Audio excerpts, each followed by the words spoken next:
Hello friends, today I'm making a staff for a giant. Let's take a look.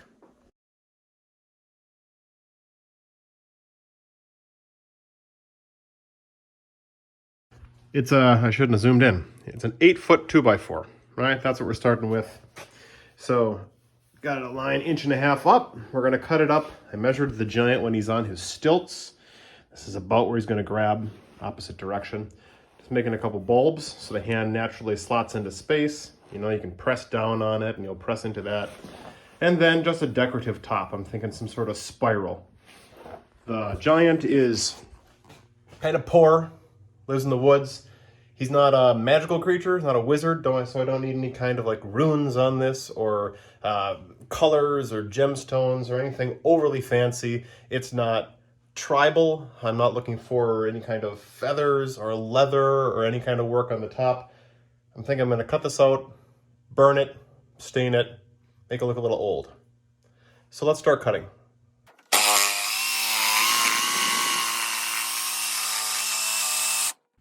All right, here we are. Got the staff cut out. You can see how this kind of goes in my hand. This is a rough cut. It's just the initial thing. I'm standing on top of a stool. I'm about 1 foot up, and I'm 1 foot taller than the student who's going to be using this in the show, and he'll be standing on 2-foot stilts. So this is approximately what it looks like, right?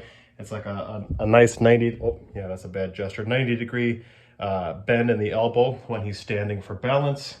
So this is fine. Our next steps from here, well, we got to get rid of this from looking like a, 90-degree angles all around to rough roundness.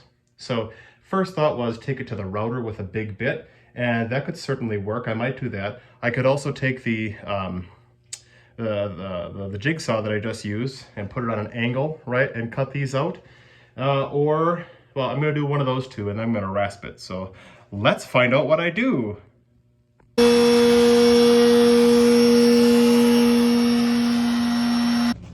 So it's closer, right? But even my biggest round over bit was only 1/2 inch. This needs 3/4 or a solid inch, right? This is just too much flat surface. So I'm gonna take a quick plane and some rasps and see what we can do about it.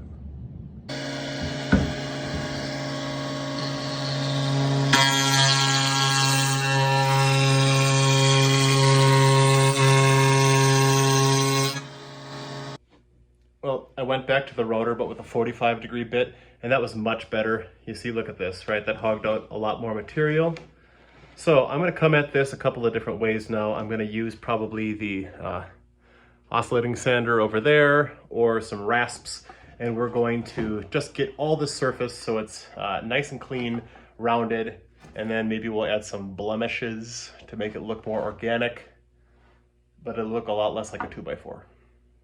So I need to put some fire on this. I don't have a fire maker, so I went to my buddy Sean, who owns a bike shop. Say hi, Sean. Hi. Show us some fire. I can edit that. Hey! All right, let's do it.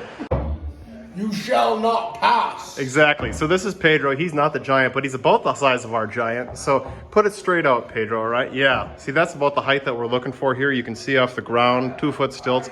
So we just burned it, and it looks pretty slick. I think I might go back to the shop and rough some places up with some sandpaper before we put a stain on it. Maybe put some sort of fun design in there. What else do you think I should do? Or do you like it? Oh, I like it. All right. This is nice. Solid. Thanks, Pedro. Yeah. All right, we are back home, and this looks pretty slick. So I did a test section at the bottom with 2 things. I wanted to put some marks on it, and I didn't know how. So I found this. I have no idea what this is, but I've got a junk drawer full of all sorts of random stuff, and it does that. So I can make these marks.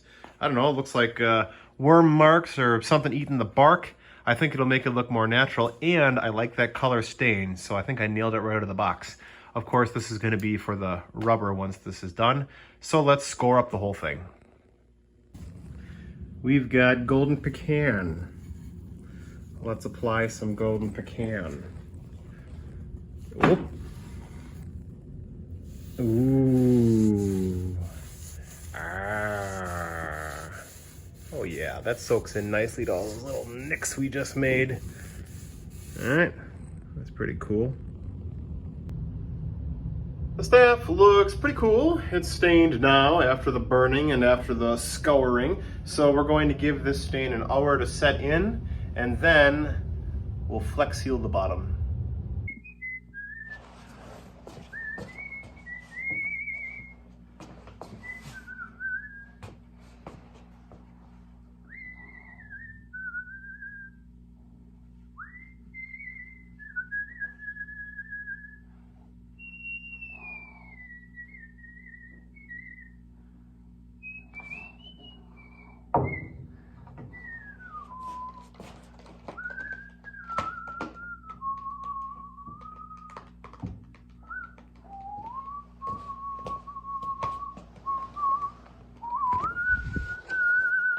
It's the end of the day now. I'm about to go to sleep. It's been 7 or 8 hours since I worked on this last. And now I am sealing, where can I see it? Here we go. Sealing it with polyacrylic.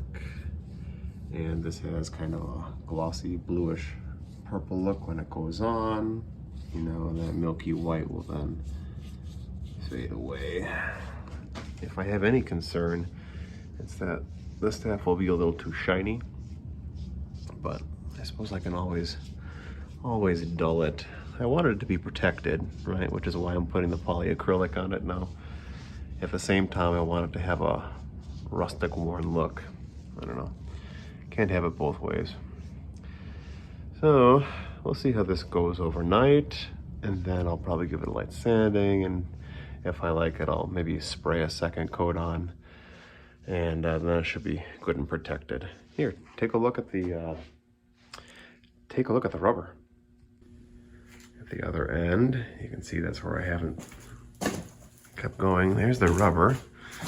This is the bottom of, this was actually dripping down from here, so not complete coverage, but the base itself is great. And even after half a day, it's just slightly tacky, but it's not coming off, and it's got some good hard grip. This was the right choice.